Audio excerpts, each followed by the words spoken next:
Auburn Associate Head Coach Stephen Pearl joins us at this time every Tuesday. He's kind to do so on the JohnstonRVCenter.com hotline. Welcome in, Coach. Hope you're doing well today. What's going on, fellas?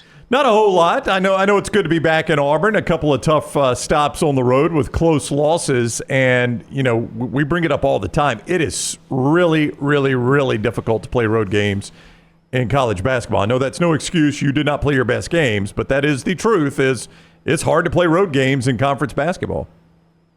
Yeah, I mean, you look at the top 10 last week and this week, 9 of the top 10 teams in the country have all lost at least 2 or 3 games on the road so far this season. So it just speaks to, life on the roads. It's no joke. And especially in our league where, every single night's a battle. And, you go play, Alabama, who by every metric is a top 10 team in the country. It's a 1-possession game. We have a free throw to tie it with like 16 seconds left. And, we don't execute and, we lose that one. And then we go to Mississippi State, a team that beat the best team in our conference, Tennessee, at home. And, it's a 1-possession game under a minute left. And, we had our opportunities and, we just didn't capitalize and didn't take advantage. And, there's obviously a lot of things that, we need to correct and we need to fix and get better at. But, we put ourselves in position to be in position in both of those games. And, we just didn't execute down the stretch. We've talked about the depth of this team before, but it seems like the strength is Janai and Jalen. And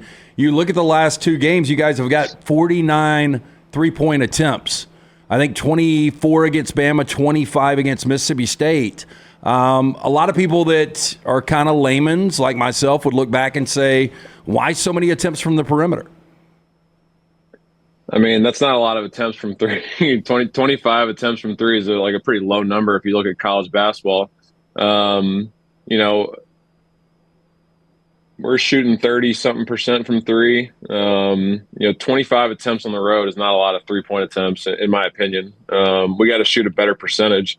It's not like we're taking bad shots, honestly. Like, you look at all of our attempts just from watching our film, like, we got to make a lot more shots, to be completely honest with you, But part of that, too, I mean, Janai had 15 attempts from 2 in the Alabama game. Jalen Williams, for the first time all year, kind of came back down to earth and showed that he was actually human for the first time this year. And he had just being perfectly honest, he had a really bad week, and we lost because of it. It's just when Jalen doesn't play well, we're going to struggle.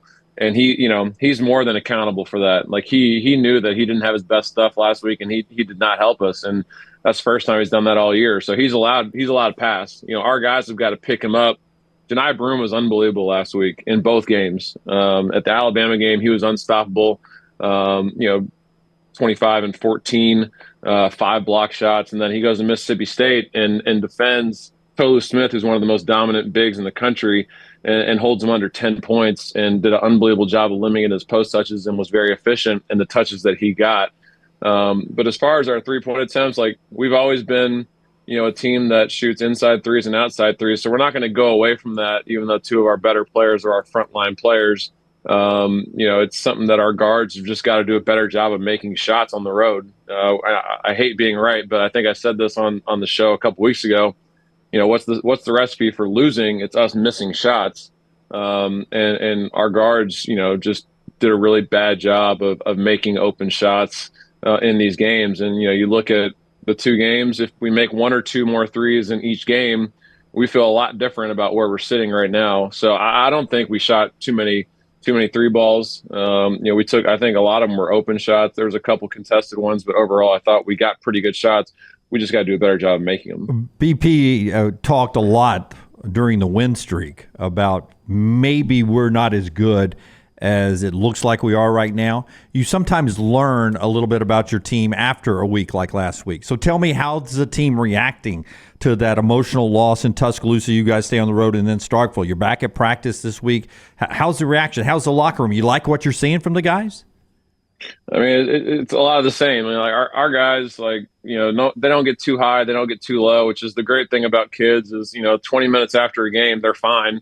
And we're freaking miserable for the next, until we play the next game. So, like, they bounce back quickly. But coach says that every year. If you guys haven't been paying any attention, like even when we were going to the Final Four, he said we sucked. So he's pretty consistent in his messaging there. But yeah, I mean, you eloquently pointed out, Jim, that I guess we haven't played anybody this year or beaten anybody this year. Well, we've beaten 7 top 100 teams by 18 points. So we've beaten the teams on our schedule, and it's hard to win on the road. And that's the good news. The bad news is we had a real opportunity this week to separate ourselves from the rest of this league, and we didn't take advantage of it.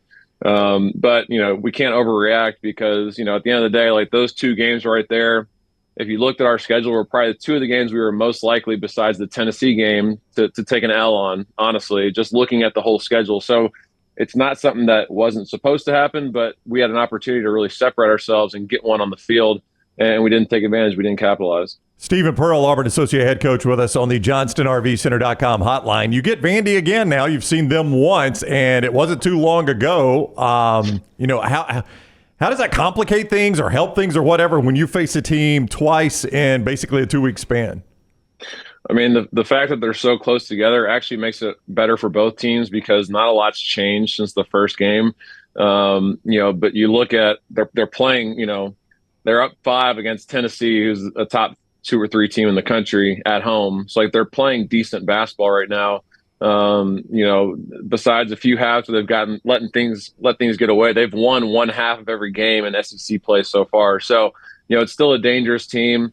They run a lot of really good actions, a lot of really good sets, but when games are so closely packed together like this, it's a little bit easier on us because there's not a lot that changes in the game plan, and there's a little more familiarity with the scouts. The guys, recognize, what it is. The challenge is, we went up there and we were beating them pretty good most of the game. We can't overlook these guys. These guys are capable of beating anyone in our league. So we got to obviously be excited about playing. Got to find a way to get this one and just get back, on track.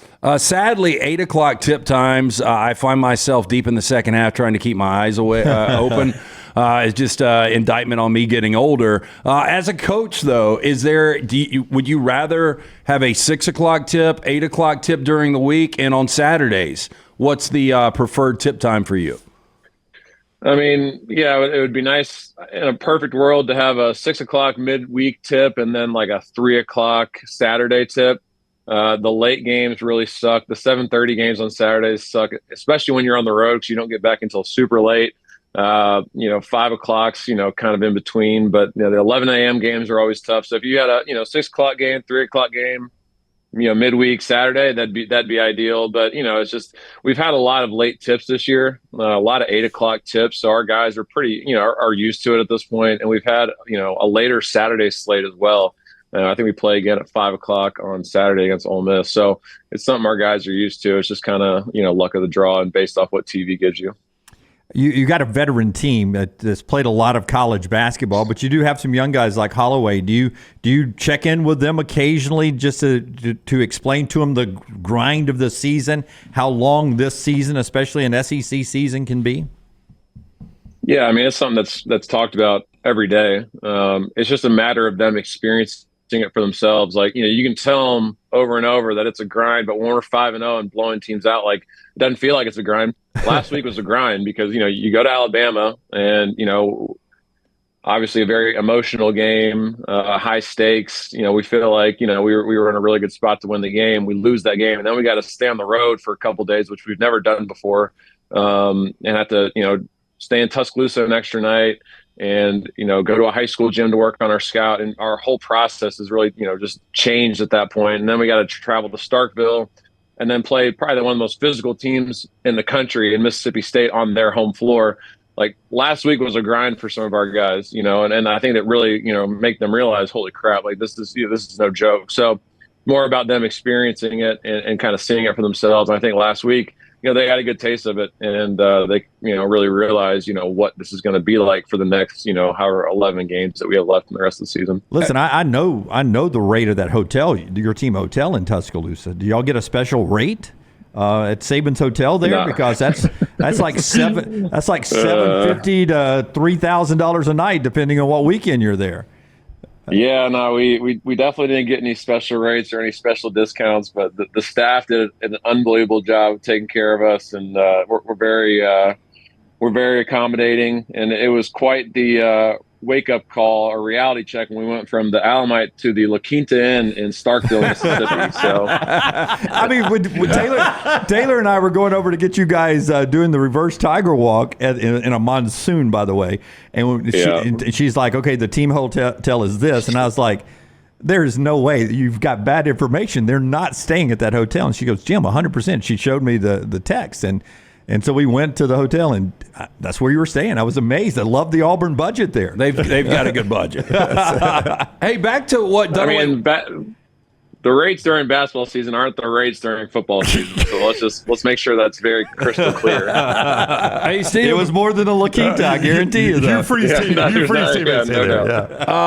to Aiden Holloway, and this is a guy that's got a ton of upside. And you've seen, against USC, Indiana. I mean, he was on fire behind the arc, but he's missed a lot of shots.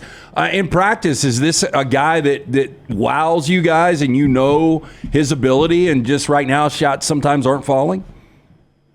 Yeah, I mean, I think every time, like we keep saying this as a staff, every time Aiden shoots it, we still think it's going in. That's due to the amount of time that he puts in, the work he puts in, and like you said, like in practice, like he's still making those shots. Yeah, I think part of it is just he's being keyed on, game in and game out. He's a big part of the scouting report, and they're not going to let him get off anything easy. Maybe like he did early in the season before the scouting report was out there on him. So, the biggest thing that we can do is just continue to show confidence in Aiden. In that second half against Mississippi State, I thought he, made some really big plays for us, hit a couple of big threes. We were down 4. He made a huge advance pass to Denver Jones in the corner, really heads-up play. Like, he's starting to make strides. It's just a matter of, continuing to gain confidence in his stroke and seeing it go in big games, in big situations. So, it's something that, we're 16-4. And to be honest, like in our first 7 games in the SEC, we haven't shot the ball very well.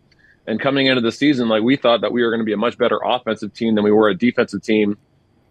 And, we had the number 5 defense in the country. And, the one thing that we can kind of hang our hat on, and, it's frustrating because we go to Mississippi State and Alabama. We hold both those teams to their worst home game offensive efficiency that they had the entire season. When you do that, you're supposed to win. And that's what was incredibly frustrating for us is like I thought we guarded. We played hard. Where we didn't execute defensively is at the very end of the game. We missed some big checkouts, and our guards are largely responsible for that. Alabama got a couple of late tip-in dunks and offensive rebounds. So did Mississippi State because our guards didn't check out. So it's the little things like that really change games. But when shots start falling in for guys like Aiden and Denver and Chad, obviously that'll make a huge difference in us winning and losing these close games. That hoodie is straight fire. Is that available to the general public or just the coaches? This actually, I'm probably gonna get in trouble for this. This is Champion brand, not Under Armour. So okay. I think I found this at like a alumni hall in Auburn. So okay, it was available. This might be a few years old. So all right, yeah, okay. So we'll ignore the fact that it's not the right brand. Hey, way to go, Brown. Call him out. I know. I've gone like a full month without bringing Nelly up. Has Nelly gotten a sibling yet? So, all right, exciting news. I want to say it's her brother is now breeding with her, like another whatever. So I guess like Nelly, we're going to get another puppy, and it's going to be like Nelly's niece. Okay, can I warn you? From the same breeder. Wow. Like I didn't know. I saw that you have 2, and I saw I got a lot of crap from the podcast when you were doing it from home. Like they were climbing all over you, and I didn't mention anything. So everybody was saying that I was anti-Vizsla. So I apologize for that. How are your 2 doing? Okay, so hey, Forrester, I don't know if you can pull the Hardman spot real quick. I don't know if he could see it. He will not be able to see it. Oh, never mind. They are. I always wondered because I had one, and she has since moved to Atlanta. So I rescued 2 more, boy, girl. Yep. And when I had the one, I was like, I wonder if I had a second if they would work off the energy on each other. One is the way to go. Yeah. Now, you might get lucky, but I will tell you the 2 are – these guys were over on Sunday watching AFC NFC Championship. I mean, how wild are they? Coach, I watched one half of the NFC Championship and excuse myself. It is – it is constant. I can't express to you how constantly those dogs are in motion. It's There's two no rest. velociraptors going head to head. There's just no rest. No rest for anybody. Anytime they came in the room, we had a friend there, Lauren Sisler. You know her with the SEC Network and ESPN. I grabbed her newborn baby and saved the baby every time they come running like Had downstairs. to pick it up every time. It's like Simba. Hey, their athleticism is amazing. Like Brown was like, holy hell, like how did that dog jump that far? Yeah, I mean, but it'll go on a zoom around my like downstairs and it'll leap from the kitchen all the way across the couch. Yeah. Well, we talked about it in Huntsville when we get this. I mean, I think the decision's already been made. I've been left out of it, but we're getting another one. So thank you for warning me. But I think once we get our second one, I think we do a Vizsla day in the next round of studios and just let them have the zoomies for an entire episode of us just doing a show. Would love it. Yeah, Would bring love them it. up. Bring them up. That'll be fun. I say that would be better outside at Jordan-Hare Stadium. We'll just let them have a run of the stadium. We'll come to you. Perfect. All right, Neville Arena, it's always sold out, but go support Auburn, ESPN2, 8 o'clock against Vanderbilt on Wednesday night. Coach, thank you very much for the time. Look forward to doing it again next week. Thanks, fellas. Appreciate you guys. War Eagle. All right, take care. That is Stephen Pearl, the associate head coach there of the Auburn Tigers, with us on the JohnstonRVCenter.com hotline.